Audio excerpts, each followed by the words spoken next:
The heavy wooden doors of courtroom 3B felt like they weighed 1,000 pounds as I pushed them open that crisp January morning.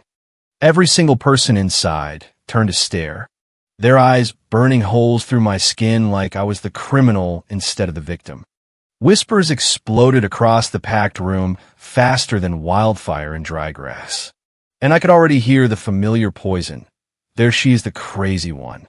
My black heels clicked against the polished floor like a countdown, each step echoing while I clutched my leather briefcase in one hand and pressed that thick manila folder tight against my chest with the other. That folder wasn't just paper. It was 2 years of hell turned into ammunition. The courtroom was standing room only. I'd never seen so many neighbors packed into one place for what was supposed to be a simple HOA enforcement hearing.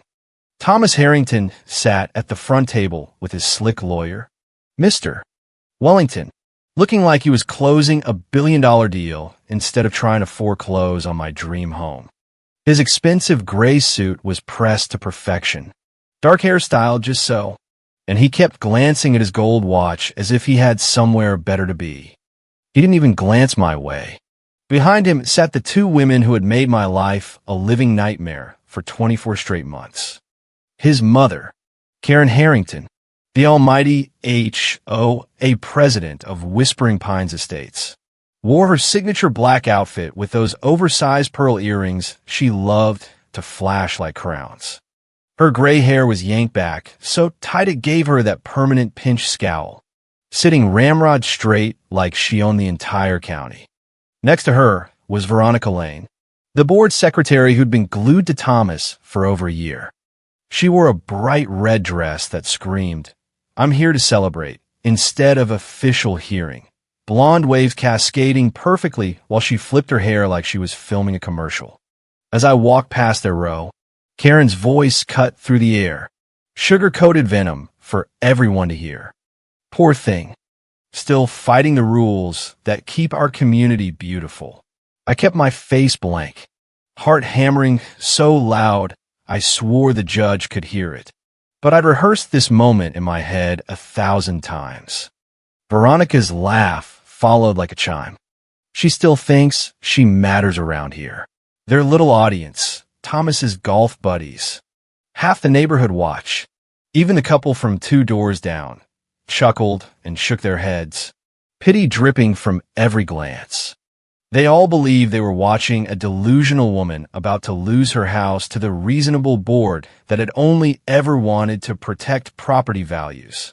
I reached my table and set the briefcase down with deliberate calm. My lawyer, Mrs. Chun, looked pale, hands trembling as she shuffled papers. She kept sneaking glances at Wellington like he was a shark. "Ready for this, Natalie?" she whispered. I placed the folder on the table and met her eyes. More ready than they'll ever know. Judge Harrison entered, silver-haired and sharp-eyed, the kind of man who'd seen every trick in 25 years on the bench. "Be seated," he rumbled. "We are here for the enforcement hearing of Harrington versus Brooks regarding repeated violations and unpaid fines in Whispering Pines Estates." Wellington rose first, smoothing his tie with that practiced smile. "Your Honor, my clients, the Harrington family, and the Whispering Pines HOA board are simply trying to uphold the covenants that make our community one of the most desirable in the state. Mrs. Brooks has become increasingly unstable and unreasonable. She has ignored dozens of notices, spread baseless accusations against the board, and refused every generous offer to settle her massive fine balance. Mr. Thomas Harrington, our treasurer, has bent over backward to be fair despite her difficult behavior." I felt the stares intensify, whispers swelling. Karen nodded like a queen approving a decree. Veronica examined her red nails and smirked. Wellington continued, voice dripping condescension. "Mrs. Brooks has no dependents and runs her own little architecture practice. She'll be fine with a modest resolution. We only ask for what the covenants clearly entitle us to: enforcement of the liens, foreclosure if necessary, in reimbursement for the board's time. The room felt heavy with judgment. Everyone bought it, the narrative that I was the problem, the paranoid troublemaker who couldn't follow simple rules like lawn height exactly 3 inches or approved mailbox color only. Judge Harrison turned to Mrs. Chun. Does Mrs. Brooks wish to respond? She started to rise, but I touched her arm and stood instead. The courtroom fell deathly silent. Your Honor, I said, voice steady, I have evidence that will change everything in this case. I lifted the thick folder and walked straight to the bench. Every eye locked on me. No more whispers. Judge Harrison looked intrigued as I handed it over. What exactly are we dealing with here? Mrs. Brooks? Financial records, photographs, emails, witness statements, and full documentation of the board's activities, I answered simply. Thomas shifted for the first time. Wellington frowned. Karen's perfect posture cracked just a fraction. Veronica stopped playing with her hair. Judge Harrison opened the folder, and I returned to my seat. The silence grew thicker with every page he turned. Behind me, Karen hissed something urgent to Thomas. Veronica stared at me, confusion replacing her smugness. Judge Harrison's eyebrows rose once, twice. He flipped back. Reread. Then he looked up, expression completely transformed, sharp, focused, almost amused. He glanced at Thomas, then Karen and Veronica, and finally at me. Oh, she does, he said quietly, voice carrying like thunder. The laughter that had chased me and died instantly. Karen's mouth dropped open. Veronica's smile vanished. Thomas went sheet white and grabbed Wellington's sleeve. I sat perfectly still, hands folded, while warm satisfaction bloomed inside me. This was only the beginning. The real show was about to explode. 2 years earlier, my life had looked like a magazine spread. I designed and built my dream house in Whispering Pines Estates from the ground up, an architect's masterpiece with clean lines. Huge windows flooding every room with light, and a garden I'd planned down to the last petal. I was so proud of it. It represented everything I'd fought for after scraping through college and starting my own firm. The neighborhood seemed perfect on paper, tree-lined streets, pristine lawns, that peaceful suburban dream. Karen Harrington had been the first to greet me when I moved in, all smiles and pearl earrings. Welcome to Whispering Pines. Dear, we're so thrilled to have a professional like you here. Just remember, our covenants keep everything harmonious. She said it like a threat wrapped in welcome. I smiled back, naive enough to believe her. But the inspection started almost immediately. Karen would show up unannounced 3, 4 times a week, walking through my yard like she owned it. The grass is 3.2 inches in this spot. Natalie, that's a violation. And these flowers too vibrant. Our guidelines specify soft pastels for curb appeal. I nod, trying to keep peace. I'll adjust it. Karen. She'd correct me instantly. It's Mrs. Harrington to you, dear. Well, not quite that close yet. Even after 2 years, I was still on probation in her kingdom. Thomas, her son and the HOA treasurer, always backed her up at board meetings. He'd show up in his sharp suits, smelling like expensive cologne and authority, patting my shoulder like I was a confused child. Mom just wants what's best for everyone. Natalie, the rules protect our property values. He'd flash that charming smile, the same one that made half the neighborhood women swoon. At first, I believed him. Veronica was always right beside him at those meetings, laughing too loud at his jokes, touching his arm a little too long. She'd been the one who helped approve my build plans, flirting the whole time we reviewed blueprints. You're so talented, she'd purr. Thomas is lucky the board has someone like him watching the finances while you create beauty. I brushed it off, but the fines started piling up for the stupidest things. Mailbox 1 shade off the approved beige. Christmas lights left up 1 day past the deadline. A single political sign in my window during election season, even though the covenants supposedly allowed tasteful expression. Each notice came with Karen's personal note. We all want to keep Whispering Pines pristine. Dear, compliance is for the greater good.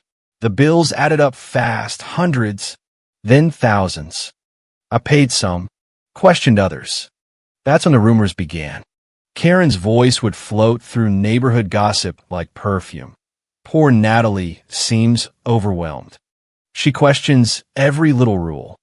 I worry she's not stable enough for our standards. Neighbors started avoiding me at the community pool. Doors closed a little quicker when I walked by. Thomas would shrug at board meetings when I raised concerns about the fines. She means well. Natalie. She's just trying to help the community. Help?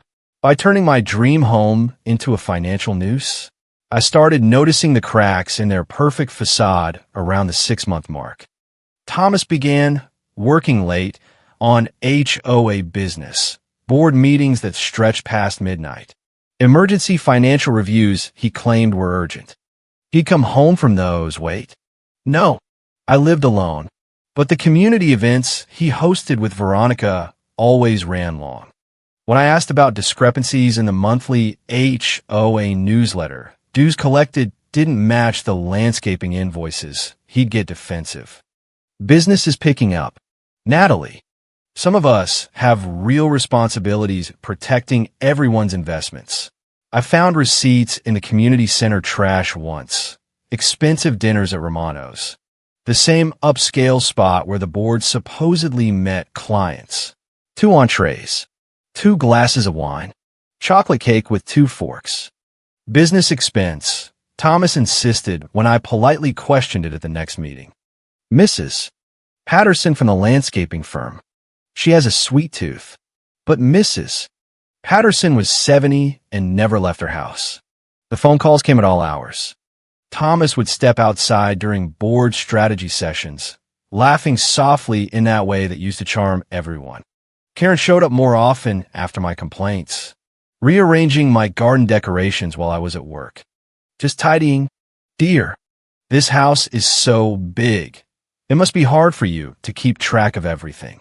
Her smile never reached her eyes. I started keeping a journal. Every citation date, every fine amount, every suspicious receipt I spotted in the shared HOA portal. I didn't know why at first, just a nagging feeling that something was deeply wrong. Thomas and Karen made me feel like I was the crazy one for noticing. You're becoming paranoid, Karen would sigh, patting my arm. Stress can really age a woman. Thomas mentioned you've been having trouble sleeping. I wasn't, but the lies piled up like snow in a blizzard until I couldn't see straight. The first real red flag hit on a Tuesday night in March. Thomas had announced an emergency board meeting about a big contract proposal for new community gates, something that could make or break our budget. I'd baked cookies for the meeting, trying to be the good neighbor. He came home, left the community center, after 10, shirt wrinkled, smelling like Veronica's flowery perfume. Meeting ran forever, he muttered. But I'd seen the portal log. The meeting ended at 7. The next morning, I found a receipt in the trash outside the center. Dinner for 2 at Romano's. Same chocolate cake. When I asked at the next open board session, Thomas exploded in the parking lot. Are you spying on me now? What's next? Following me to every meeting. I was just taking out the community trash. I said, hands shaking. That dinner was with a vendor. She ordered the cake. Is that a crime? His face turned red. Voice cold. Maybe if you understood real community leadership, you wouldn't be so paranoid. His words stung. I'd built my architecture firm from nothing, designed award-winning homes. Yet here I was being painted as the unstable troublemaker. Karen always appeared right after, offering advice. Successful boards need understanding residents. Dear, if you keep questioning Thomas, you'll push the whole community away. I kept writing everything down. Every lie, every unannounced inspection, every financial hole in the monthly reports. The whisper inside me grew louder. You'll need this someday. That whisper was the smartest thing I ever listened to. The night my world cracked open was a Thursday in late September. I'd stayed late at the community center after a board meeting to finish some volunteer paperwork. Thomas had left his laptop open on the table, screen still glowing with the HOA share drive. I wasn't snooping at first, but a folder labeled personal planning caught my eye. I clicked. I saw made my knees buckle. Emails between Thomas and Veronica going back 14 months. Can't wait to see you tomorrow. Baby. Same hotel. I'll wear the red dress you love. Photos of them at those business dinners. Diamond jewelry on Veronica that matched receipts charged to HOA accounts. They'd been meeting twice a week. Thomas promising he'd handle Natalie soon so they could be open. Veronica wrote how she hated pretending to be nice to me. I can't stand the way she questions everything like she owns the place. Soon everyone will know you're mine. But the financial folder was worse. Bank statements showing Thomas had secretly moved nearly $200,000 from HOA reserve accounts, money from every homeowner's dues, into private accounts with only his name, gambling withdrawals, casino trips to Atlantic City, consulting fees paid to Veronica. He'd been lying on association tax filings, hiding income, claiming fake expenses. I printed everything with shaking hands before closing the laptop exactly as I found it. That night, I sat in my home office rereading it all, realizing the treasurer, who smiled so charmingly at meetings, was stealing from every single neighbor while his mother covered for him and his mistress helped spend it. The next morning, Thomas whistled into the community center like nothing happened. Karen was already there, rearranging the bulletin board. When I calmly laid the printed emails on the table during an open session, Thomas's face went white, then red. "Where did you get these?" he whispered. "The share drive. You left it open." Instead of apologizing, he laughed. "Well, guess the cat's out of the bag." Karen sat down beside him, patting his hand. "Of course we knew. Veronica is far more suitable for the board's needs than well. Someone who drives everyone crazy with constant nagging. They look so confident. So sure I was powerless.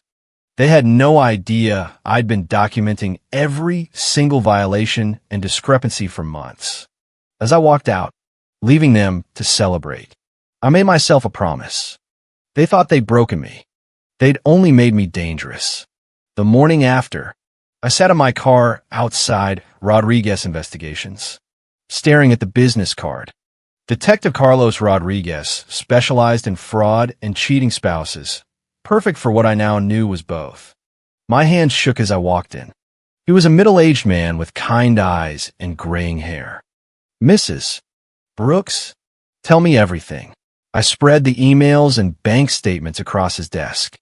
"The HOA treasurer has been embezzling dues and sleeping with the board secretary. I need proof of everything." Rodriguez studied the papers, expression darkening. "This is a solid start, but we'll need more for court." "How long?" "At least a year. And the money, almost 200 grand that I know of." He leaned back. "Mrs. Brooks, are you prepared for how ugly this might get? Sometimes the truth destroys more than you expect." "I need everything," I said, "no matter how bad." Over the next 3 months, Rodriguez became my shadow army. He tailed Thomas and Veronica, snapped photos of their hotel rendezvous, dug into every HOA account. What he uncovered was worse than the emails. Thomas hadn't just been with Veronica. There were at least 3 other affairs over 5 years. Secretaries at his day job, clients, even a woman from the gym who thought he was single. "Pattern guy," Rodriguez explained. "Promises each one the moon, then drops her when bored." He told Veronica he'd get rid of you, meaning get you fined out of the neighborhood. The fraud ran deeper. Thomas's successful treasurer role was a lie. HOA books were cooked because of his gambling. Poker games, sports bets, casino runs. He owed dangerous people money and had used homeowner dues to pay it. He'd lied on association tax returns, hidden income, claimed fake expenses. This isn't just HOA drama anymore, Rodriguez said. This is criminal embezzlement, tax evasion. He could go to prison. And his mother knew. Karen had helped spread the narrative that I was mentally unstable. She'd told neighbors at her country club I was paranoid, possibly needing commitment. They've been setting you up for years, Rodriguez said. So when they foreclose or lien your house, everyone believes you're the crazy one who couldn't follow rules. But they got sloppy. We gathered witness statements from waitresses who served Thomas and Veronica, hotel clerks, even other board members who'd seen suspicious transfers. Rodriguez found secret accounts in other states, investments bought with HOA money in Thomas's name only, and a credit card Veronica used for board gifts that were really jewelry and hotel stays. The most damning discovery came in month 3. Thomas had been stealing from the HOA's business partners too, contractors who built the community gates. They had no idea they were being robbed. When they find out, Rodriguez said, they'll want blood. By the end, I had a folder 3 inches thick, bank records, time-stamped photos of Thomas and Veronica kissing outside hotels, emails plotting how they'd split the stolen money after handling me, tax documents proving fraud going back years, witness statements from residents who'd been overcharged on dues while the board partied. This is enough to destroy them, Rodriguez said as we organized everything for my lawyer. But once you drop this, there's no going back. Their perfect little kingdom ends. I thought about every fine, every rumor, every time Karen rearranged my life while smiling. I'm sure I told him. They made their choices. The enforcement hearing began on a cold Monday in January. I'd barely slept, reviewing evidence one last time with Mrs. Chun. She was more confident now, but still nervous facing Wellington. Let them talk first, she whispered as we entered the courthouse.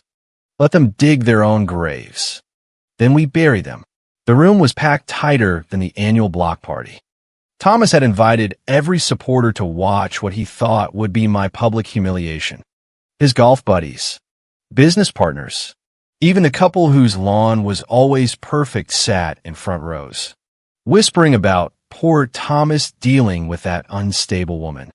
Thomas sat in his navy suit, the one I'd once admired, looking calm, occasionally smiling at the crowd. Wellington checked his watch like the whole thing bored him. Karen sat directly behind, in her finest black dress and pearls, hair done specially, makeup heavier than usual. She looked ready for a victory parade. Veronica sat beside her in that same inappropriate red dress, touching Thomas's shoulder, whispering in his ear like she already owned the neighborhood. Judge Harrison called order. Wellington stood immediately, voice smooth and dramatic.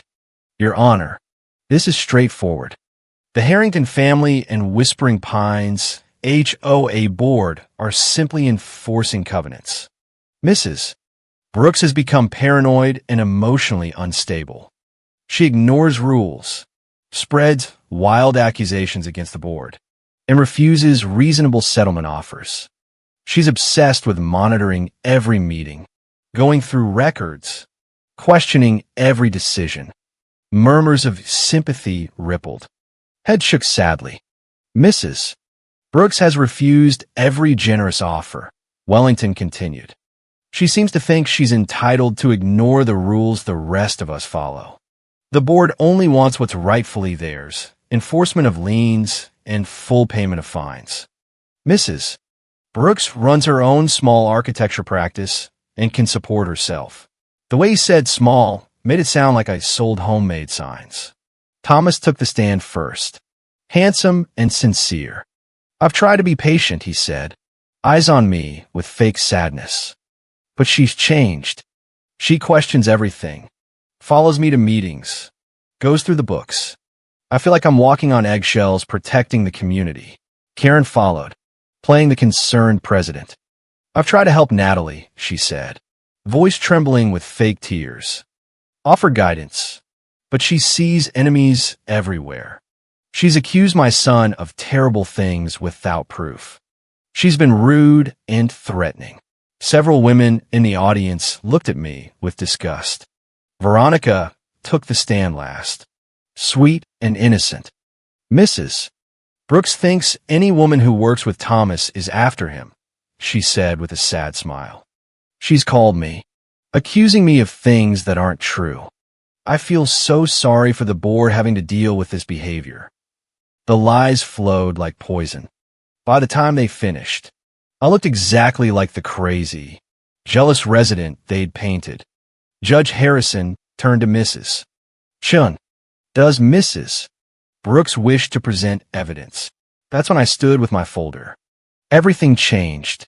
Judge Harrison opened it and began reading. The room went silent except for pages turning. First, the bank statements. $47,000 moved from HOA reserves to Thomas's personal account. His eyebrows rose. Then the photos. Thomas and Veronica kissing outside the hotel. Thomas with other women at bars. Each dated. His expression darkened. He read the emails plotting to split the stolen money. The tax documents proving years of fraud. Witness statements from hotel staff and contractors. The tension built like a storm. Thomas shifted. Wellington whispered frantically. Karen's alarm grew. After 20 minutes, Judge Harrison looked up, face cold and angry. Mr. Wellington, are you aware your clients have been committing embezzlement for 3 years? Wellington went white. Your Honor, are you aware your clients have stolen over $200,000 from every homeowner's dues? The room erupted in whispers. Thomas's business partners stared in shock. Judge Harrison held up his hand. Mr. Harrington, stand. Thomas rose slowly. Confidence gone. You have lied under oath. You have embezzled, evaded taxes, and used stolen money for gambling and personal affairs. You have manipulated this board and this community. He turned to Karen. Mrs. Harrington, you knew and helped hide it. You will be investigated as an accessory. Karen's mouth fell open, color draining. Mississippi Lane, you committed perjury and helped hide stolen funds. Criminal charges pending. Veronica started real tears now. Judge Harrison looked at me. Mrs. Brooks, you will receive full restitution. Your liens removed. The house free and clear. Plus damages and alimony equivalent payments from a board. Assets frozen immediately.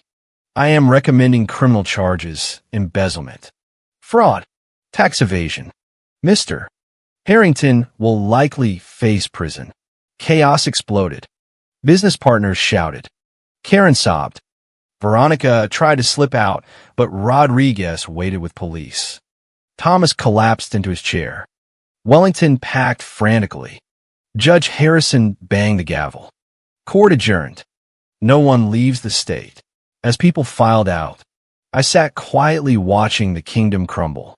Thomas's supporters now avoided him, whispering how they'd been fooled. His partners were already on phones calling lawyers. Karen walked past without looking at me. Composure shattered. Veronica was escorted out in handcuffs, still protesting. Thomas finally met my eyes as he was led away.